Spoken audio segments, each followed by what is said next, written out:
मुख्यमंत्री आणि उपमुख्यमंत्री एकनाथ शिंदे यांच्यात बैठक सध्या सुरू आहे। संजय दिना पाटील यांनी केलेल्या वक्तव्याला घेऊन या दोन्ही नेत्यांमध्ये चर्चा होती असं समजतंय। संजय दिना पाटील यांनी केलेल्या वक्तव्याची दोन्ही नेत्यांकडून गंभीर दखल घेण्यात आलेली आहे।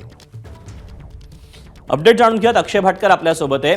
अक्षय, या दोघांमध्ये काय नेमकी चर्चा पार पडलेली आहे, याचा काही तपशील मिळू शकलाय? या दोघांमध्ये संजय पाटील यांनी जी वक्तव्य सतत केलेली आहेत, ज्या दिवशी त्यांचा पक्षप्रवेश झाला शिवसेनेत त्या दिवशी देखील त्यांनी संजय राऊत किंवा त्यांच्या संदर्भामध्ये वक्तव्य केलेली होती।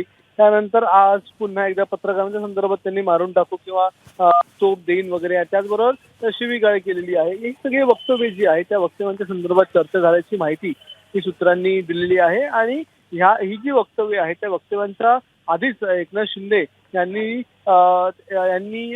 त्यांना राग आला होता, संदर्भात त्यांनी नाराजी व्यक्त केलेली होती। एकनाथ शिंदे यांनी संजय पाटील यांना समज दिलेली होती, मात्र तर देखील पुन्हा एकदा संजय पाटील यांचा ताबा सुटला आणि त्यांनी अतिशय बेताल वक्तव्य केलेली आहे। त्यामुळे आता ज्यावेळी विधानभवनामध्ये कॅबिनेट मिटिंग झाली, त्या कॅबिनेट मिटिंग नंतर या दोन्ही नेत्यांमध्ये चर्चा झालेली आहे, मुख्यमंत्री आणि उपमुख्यमंत्र्यांमध्ये।